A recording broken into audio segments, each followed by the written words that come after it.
E vamos falar de Grécia Antiga, porque Grécia Antiga sempre cai na prova do Enem, certo? A tal da Antiguidade Clássica, Grécia e Roma.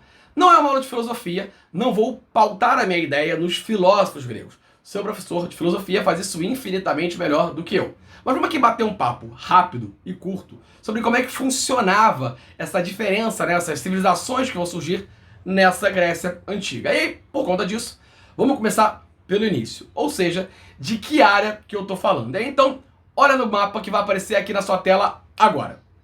Se você prestar atenção, certo? Eu estou falando ali de uma região dos Balcãs, da Península Balcânica. Uma região que é banhada basicamente por três grandes mares, o Mediterrâneo, o Jônico e o Egeu. E que tem um relevo extremamente montanhoso e uma grande quantidade de ilhas, e um litoral recortado. E isso, na verdade, favorece com que você tenha naquela região, certo, a intensificação de um comércio marítimo, pesqueiro e, ao mesmo tempo, um isolamento político dentro dessa região. O que vai formar o que a gente vai chamar lá na frente de cidades-estados ou polis. Tudo bem? Bem, mais do que isso, esta sociedade grega, né, volta aqui para mim, ela é formada basicamente por quatro grandes povos. E aí, quais são eles? Eu tenho os aqueus, eu tenho os jônios, eu tenho os eólios, eu tenho os dórios, que se uniam, na verdade, por uma questão cultural, a chamada Hélade. E aí, muito por conta disso, os gregos não se chamavam de gregos. Os gregos se chamavam de helenos. O termo gregos vão ser dados basicamente pelos romanos quando dominarem aquela região. Tudo bem? Dentro desse processo, essa história, então, dessa Grécia Antiga, eu vou falar de gregos e Grécia porque é assim que aparece na sua prova, muito mais do que helenos ou Hélade, tudo bem? Vai ser dividida em algumas grandes fases. E aí, mais um quadro para você, segue aí. Você olhar, eu tenho o primeiro deles, o chamado período pré-homérico, ali entre o ano de 2000 e 1100 antes de Cristo. Essa é a fase que eu estou começando a formar aquilo que vai ser a minha Grécia Antiga, certo? É quando você está tendo essa migração indo-europeia, os aqueus estão chegando em 2000, os eólios em 1700, os jônios em 1500, certo? Formando então a sociedade chamada de Creta Micênica. E aí você começa a pensar a ideia da língua e da religião grega. É uma fase onde mitos e verdades se misturam. O principal desses mitos, talvez, a figura do Minotauro e a questão do rei de Minos. Daí algumas pessoas chamarem essa região, por exemplo, essa civilização, por exemplo, de uma civilização creto-micênica. Tudo bem? Bem, depois disso, vamos para a nossa fase da parte do período homérico da história da Grécia, entre 1100 e 800, que recebe esse nome muito por conta da ideia de que grande parte daquilo que a gente conhece, certo, vem pela questão da narração de Homero sobre a questão da guerra de Troia, certo? Com a Ilíada e a Odisseia. Então, na verdade, quando você tem aí, por exemplo, Homero chama atenção para os chamados oikos, que significa, na verdade, casa ou família. Ao mesmo tempo, unidade de consumo e produção, unidade econômica e familiar. Eu vou começar a formar algumas estruturas de funcionamento dessa Grécia Antiga. Entramos então no período arcaico, entre 800 e 500 a.C., onde vão surgir as chamadas polis, ou cidades-estados. E aí, presta atenção, porque olha só, isso é fundamental e aparece muito na sua prova, porque as polis, certo? Elas podem ser definidas basicamente como uma comunidade política independente, certo? Embora, mesmo assim, toda polis tem duas estruturas básicas. São elas a ágora e a acrópole. A ágora sendo o espaço central, onde vocês vão ter os cidadãos se reunindo para discutir a vida política e decidir as ações a serem tomadas, certo? E a acrópole, ou cidade alta, que é o seu conjunto arquitetônico, certo? Que fica ali no alto de uma colina, onde você constrói os templos, os prédios mais nobres, certo? Que mostrava ali, na verdade, o teu poder da polis. Depois, temos o período clássico, entre 500 e 338 a.C. É o teu grande desenvolvimento econômico e cultural, social e político dessa Grécia Antiga. E, finalmente, nós temos o período helenístico, entre 338 e 1146 a.C., que é quando você tem a conquista da Macedônia naquela região. A cultura grega, então, ela vai se espalhar pela região, fundindo-se com outras formas, certo? Com outras culturas que a gente vai ter, então, aqui. Beleza? E aí, volta para cá e vamos olhar o seguinte. Quando você pensa essa ideia dessa Grécia, antes de ser essa Grécia formada, esse início ali, quando os dórios estão chegando principalmente, certo? Quando os dórios invadem a região, eu começo ali a formar comunidades que se baseiam em famílias, os chamados genos. Qual a importância dos genos? Nos genos você basicamente não tem desigualdade social, basicamente você não tem uma propriedade de terra e o trabalho ele é comunal, certo? O problema é que com o passar do tempo, esses genos vão ficando grandes, muito grandes. E isso acaba gerando uma desigualdade social e as pessoas começam então a ficar sem terra, certo? Bem, problema disso então. Nós vamos pensar o seguinte, olha só. Esses genos então são comunidades familiares formadas por áreas agrícolas, quase que autossuficientes, tudo bem? Os bens, as terras, os animais, as sementes, os instrumentos estão na mão de um chefe comunitário chamado de pater. Esse processo, obviamente, essa consolidação, essa junção, vai acabar levando então que você tem ali territórios sendo disputados por essa população que está rolando ali. E aí você vai ter a união dos genos mais poderosos. E aí as pessoas mais poderosas nessa fase aí eram chamadas de eupátridas, ou seja, os bens nascidos. E o resto da população, Felipe, é o quê? Pequenos agricultores e escravos. Tudo bem? Bem, como os genos não são um lugar muito interessante para a maioria das pessoas, certo? Elas passam, então, a se assentar em novas cidades-estados independentes, chamadas polis, certo? Que tem, então, governos diferentes entre elas, leis diferentes entre elas, formas de pensar diferentes entre elas, mas mantém a língua, a cultura e a crença. Embora as polis sejam administrativamente autônomas, elas se mantêm pela questão da língua, cultura e crença, tá? O esquema que você tem é mais ou menos esse que eu vou colocar aqui na tela para você. Presta atenção aí. A gente tem um indivíduo, essa junção de alguns indivíduos formam os chamados genos, os genos formam as chamadas frátrias, as frátrias, as tribos, o demos, e esses demos são as cidades-estados. E aí a gente forma, então, nesse momento, a minha sociedade grega, certo? E aí, dentro da sociedade, basicamente, as mais importantes das polis gregas são Atenas e Esparta, tudo bem? Mas tem algumas coisas fundamentais para entender sobre a questão da civilização grega como um todo. Primeiro, existe escravidão na Grécia, sim, tá? E aí, essa escravidão, ela pode se dar basicamente por prisioneiros de guerra que eram comprados de negociantes fenícios, certo? Então, olha só, existem escravos basicamente em todos os tipos de serviço, menos no exército. Eu tenho a questão do humanismo, que vai ser criada ali na Grécia Antiga, certo? A questão da matemática, a medicina, a arquitetura, a filosofia, que prezam ali muito o papel do homem como agente de mudança. Por isso que seu professor fala lá em renascimento cultural e científico, da ideia do retorno à antiguidade clássica, nessa lógica humanista. A gente tem, obviamente, as artes e a questão do esporte. Beleza? E aí, vamos falar um pouquinho sobre as duas principais cidades-estados gregas que aparecem pra gente em prova. A primeira delas, Atenas. Atenas é classicamente pra gente entendido como sendo o centro cultural da Grécia, tá? Uma das mais importantes cidades gregas da antiguidade. Ela é basicamente considerada como sendo de descendência dos jônios e que tem como objetivo básico e principal fator de diferenciação o avanço intelectual e físico de cada cidadão. É o berço da chamada democracia ateniense, é o berço da filosofia ateniense, certo? Só que olha só, vamos entender que essa sociedade ateniense, ela é dividida. E aí, dá uma olhada de novo aí no que eu vou colocar para você aqui na tela. Então olha só, eu tenho no topo os chamados eupátridas, ou seja, os bens nascidos. A camada aristocrática que detinha os privilégios, certo? São os grandes proprietários de terra. Eu tenho os georgóis, ou pequenos proprietários de terras em regiões pouco férteis. Eu tenho os tetas, que não possuíam terras, são trabalhadores assalariados. Eu tenho os demiurgos, certo? Que são os artesãos e comerciantes que estão concentrados no litoral. Eu tenho os metecos, que na verdade são os estrangeiros que moram em Atenas. Eles estão basicamente ali preocupados com a questão do comércio e com o artesanato. Não possuem direitos políticos e nem podiam comprar terras. Eu tenho meus escravos, que estão basicamente são os prisioneiros de guerra ou então os prisioneiros por dívidas, certo? Uma coisa fundamental para a gente entender dentro de Atenas.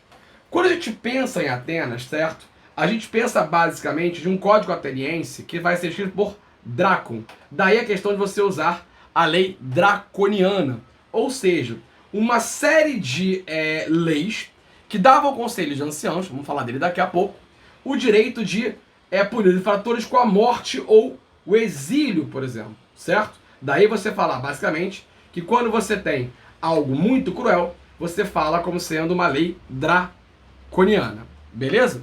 E aí, vamos lá, volta para mim.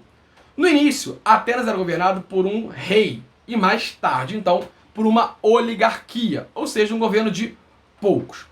Isso faz com que, na verdade, a população mais pobre começasse então a se revoltar contra os chamados eupátridas. Para resolver isso, é criada a chamada democracia, que significa, grosso modo, democracia, governo do povo, no qual você vai dizer o seguinte: todos aqueles que são considerados cidadãos podem votar. Agora, presta atenção que nem todo cidadão ateniense, melhorando a frase, nem toda pessoa que vive em Atenas é cidadão ateniense, beleza? Por exemplo, em Atenas, mulheres não têm lugar de fala na votação, beleza? Bem, no órgão de governo, nós temos dois grandes órgãos. Nós temos a Eclésia, que é a Assembleia Popular, nós temos a Bulé, que seria o Conselho de 500, e nós temos a Elélia, que seria o Tribunal de Justiça. E aí, dá uma olhada no que eu vou colocar aqui para você ter uma ideia de como é que funciona essa organização da democracia ateniense. Vai! Então, olha só, você tem aqui a democracia, o poder judicial feito pelo chamado aerópago, que seriam os antigos arcontes, certo? Que julgam basicamente os crimes graves, tá? E aí, o que é um arconte, na verdade? Um arconte é um magistrado, certo? É o doutor da lei, mas chamados elieus, que são 600 elementos que julgam os crimes vulgares. Esses elieus são feitos por sorteio. Por quê? Porque eu tenho chamado poder legislativo, a chamada bulé, que seria um conselho dos 500, que prepara os trabalhos da eclésia, e mais a assembleia de todos os cidadãos, certo? Cidadão é aquele que pode ser cidadão em Atenas, e que eram sorteados para fazer o chamado eliel. O meu poder executivo era composto por 10 estrategos, que são chefes militares e políticos, mais 10 arcontes, que têm basicamente a mesma ideia de uma função religiosa e também judicial, certo? E ali embaixo, então, a gente tem a eclésia e os chamados cidadãos, beleza? E aí, volta para mim. Então, pontos fundamentais pra gente. Primeiro, a democracia ateniense era formada com a participação apenas de cidadãos atenienses. E aí, quem é cidadão ateniense? Adulto e filho de pai e mãe ateniense. Então, na verdade, os cidadãos são uma minoria daquilo que é a população de Atenas. Você exclui disso aí estrangeiro, escravos e mulheres. Dentro dessa lógica, você podia ter o ostracismo, quando você era punido a perder os seus direitos e ser banido da cidade por um período de 10 anos. Então, o ponto principal pra gente poder entender um pouquinho isso aqui, e isso aparece pra gente em prova, é que, na verdade, a democracia ateniense não é tão democrática se a gente for comparar com o que a gente conhece como democracia ou acredita ser democracia hoje. E aí, dá uma olhada nesse outro gráfico aqui que eu vou colocar pra você. Então, olha só. Aqui a gente vai uma coisa maior, ó. Eu tenho a eclésia, ou Assembleia do Povo, que tem todos os cidadãos. Vota as leis, decide a paz, a guerra, elege os magistrados e vota no ostracismo.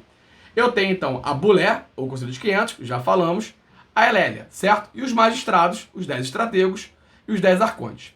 O que é legal de você entender aqui? Percebe a sociedade ateniense. Eu tenho 40 mil metecos, 110 mil escravos, 105 mil familiares cidadãos, mulheres e crianças, e apenas 45 cidadãos. Ou seja, na verdade, quem define a ideia da democracia ateniense é a minoria absoluta da população que vive em Atenas, beleza? E aí, vamos lá, vamos à nossa segunda cidade-estado, vamos a Esparta. E aí, olha só, Esparta é conhecida pela galera como sendo a ideia da cidade dos guerreiros, certo? Por quê? Toda a sociedade espartana, ela gira em torno de formar guerreiros, desde a hora do seu nascimento. Tanto que, se você nascesse em Esparta, certo? Com algum problema físico que não permitisse que você se tornasse um guerreiro espartano, você seria sacrificado, certo? Então, Esparta, você preconiza, você preza muito mais a força física do que a intelectualidade, certo? Principalmente porque os espartanos se consideravam descendentes direto dos dórios. E uma educação que ela é extremamente rígida desde que você é criança. Os meninos eram retirados da família com uma idade muito nova e eles eram criados, treinados para ser soldados, e aí treinado que sentindo dor, certo? É com tortura, é com violência, é com força física, é com tudo aquilo que você tem direito. Esta sociedade espartana também era dividida em diferentes classes. A primeira é composta pelos esparciatas, a minoria da população, que são chamados verdadeiros guerreiros espartanos, certo? São eles que lideram o exército e são donos das melhores terras, mas não trabalham diretamente nelas. Eu tenho chamados periecos, que são os responsáveis pelo plantio. São inferiores porque não conseguiram se tornar guerreiros, não conseguiram ser aprovados do tratamento para ser guerreiros espartanos. Vivem nos arredores da cidade e são também comerciantes e artesãos. Eu tenho ainda os chamados ilotas, que seriam ali os escravos do governo, certo? Trabalham para a cidade e caso houvesse uma luta, eles têm que ajudar a defender Esparta. Tudo bem? E aí, vamos lá. Continuando. A cidade de Esparta, ela era basicamente uma oligarquia dos esparciatas. Só eles podem tomar as decisões e ser eleitos para os cargos políticos de Esparta. Normalmente os espartanos são governados por dois reis, um para a guerra e outro para a paz, tá? Mas na verdade, eles estão muito mais próximos do que a gente conheceria como um general do que como um governante de fato. O rei, o real governo espartano, melhor dizendo, ele era feito pela chamada éfora, ou eforato, se você preferir, que vão tomar decisões mais importantes da cidade, e a gerúsia, que vai elaborar as leis. E aí abaixo você também tem a chamada ápela, que é onde você vota os outros membros dos outros dois órgãos de governo, beleza? E aí, se você olhar, tá aqui no gráfico a sociedade espartana para você. Dá uma olhada aí. Então eu tenho aqui, ó, basicamente, 5% são os esparciatas, 10% os periecos e 85% são os ilotas. Então, da mesma forma, eu tenho uma sociedade que ela é menor. E aí, volta. A legislação espartana teria então sido criada por Licurgo e se baseia basicamente no monopólio político dos cidadãos guerreiros, os espartanos, e na marginalização dos demais. O governo era formado pela ápila, que são a Assembleia dos Guerreiros, e pela gerúsia, que seria o Conselho dos Anciãos. É uma região que tem um solo mais fértil que Atenas, por exemplo. E isso permite, na verdade, um maior isolamento em relação às outras cidades gregas. E um governo oligárquico, ou seja, um governo na mão de poucos. Já falamos isso em Atenas. Aí, dá uma olhada agora na questão de como é que funciona a organização administrativa de Esparta. Vai! Então aqui, ó, eu tenho chamado eforato, 5 éforos, que são os verdadeiros chefes do governo espartanos, que guardam a Constituição. Eles presidem a ápila, dão ordem de guerra, controlam a administração. É o teu poder executivo. Fiscaliza a sua diarquia, ou seja, seus dois reis, comanda o exército e organiza o culto religioso. A ápila, que é a Assembleia Cidadão, aprova as leis e elegem os magistrados. Ou seja, elegem a galera da gerúsia, que são os 28 anciões, um rei e um éforo, que prepara os propostas de lei, e é o Tribunal Supremo, que pode vetar a questão da ápila. Então, essa, na verdade, é a ideia que você tem da administração espartana. E aí, volta para mim. As terras espartanas pertencem ao Estado. Os esparciatas, eles eram militarizados e numericamente inferiores ao ilotas. Já vimos isso ali na nossa pirâmide social. A educação espartana é de responsabilidade do Estado. Uma educação militarizada que exige obediência e aptidão física de uma disciplina espartana. Os esparciatas, então, eles cumprem a sua função militar dos 18 aos 60 anos. E já os ilotas são submetidos a um severo regime de servidão. E aí, uma coisa que é interessante pra gente em prova, vou colocar aqui pra você, porque isso aparece muito, uma comparação entre Esparta e Atenas. Vai! Então, olha só. Atenas, cidade de filósofos e poetas, uma democracia, ou seja, demos, povo, mascracia, os órgãos, a eclésia, votava as leis, a bulé, o conselho, a eleia e o ostracismo. A sociedade, eupátrida, metecos e escravos. Economia, comercial. Educação visava formar cidadão, machistas e escravistas. Porque isso é uma coisa interessante para falar daqui a pouquinho, tá? Esparta, cidade dos guerreiros, governo de poucos, oligarquia, a ápila, a gerúsia e o eforato. uma sociedade formada de Esparciatas, Periecos e Pilotas, uma economia agrícola e uma educação que visava formar guerreiros. E aí, uma informação interessante para vocês. Em Esparta, a mulher tem voz. A mulher pode falar na Assembleia de Esparta porque ela gera espartanos, certo? E aí, volta para mim e vamos falar de algumas guerras gregas que já apareceram na prova do Enem. Por exemplo, as chamadas guerras médicas, que na verdade são as guerras dos gregos contra os persas, que eram chamados de medos pelos gregos, certo? É uma série de conflitos que você tem ali, no qual os persas tentam dominar a Grécia sem sucesso. A chamada Guerra do Peloponeso, um conflito de quase 30 anos entre Atenas e Esparta pela liderança da Grécia. Quem vence? Esparta vence a Guerra do Peloponeso, certo? E aí, no meio desse processo, que você tem, então, Esparta vencendo ali, dominando ali por grande parte essa ideia da Guerra do Peloponeso, certo? Você vai ter alguém ali que se alia a Esparta, que é Tebas, que vai, então, se revoltar contra a Esparta. E aí você vai ter, na verdade, o declínio de Esparta, certo? E aí, com esse declínio de Esparta, então, Tebas mais ou menos que assume o controle. E aí, então, é nessa fase que você entra, então, na ideia de que em 338 a.C., Alexandre o Grande, que é da Macedônia, acaba dominando a Grécia. É o nosso período helenístico. Alexandre vai dominar a Grécia, a Pérsia, o Egito e a Fenícia. E aí, chegando inclusive a Índia, tá? Só que acontece, na verdade, o Alexandre o Grande, que na verdade era filho de Filipe da Macedônia, ele é um grande entusiasta da cultura grega. Então ele vai, inclusive, ser educado por filósofos gregos, levando chamado, então, a ideia do helenismo, ou seja, a ideia de que você vai fundir todas as culturas dessas áreas dominadas por Alexandre o Grande, certo? Numa questão básica. E aí, para te facilitar para o seu estudo, dá uma olhada no gráfico que eu vou colocar aqui para você sobre as guerras gregas. Vai! Então, olha só, aqui, ó, eu tenho as guerras greco-pérsicas, as médicas, gregos versus persas, com duas invasões, certo? E a vitória dos gregos. A guerra do Peloponeso, ou seja, uma guerra entre as polis, principalmente Esparta e Atenas. Aqui você tem a vitória de Esparta, e essa consequência disso, as disputas vão levar ao enfraquecimento da polis grega e da sua posterior incorporação por parte de Filipe II, rei da Macedônia. Só que ao mesmo tempo, eu vou formar a chamada Liga do Peloponeso, que vai ser Esparta como líder, que tem como principal objetivo opor-se a Atenas e a sua Liga de Delos. E aí era formada então por Atenas, que pretendia então formar um fundo para poder reagir então a uma nova tentativa de invasão dos persas. Atenas vai se utilizar então a ideia dos recursos em seu próprio benefício, certo? E aí, vamos lá, vamos continuar com o nosso período então do que a gente está discutindo aqui. Quando a gente vai então falar sobre isso, então, o que vai acontecer? Como eu já falei para você, em 376 a gente tem então, deixa eu voltar, voltei, a ideia de Tebas conquistando então e vencendo Esparta, e levando então ao enfraquecimento da Grécia, a dominação por Filipe II, começando a fase macedônia, Filipe II, Alexandre Grande e o nosso período helenístico.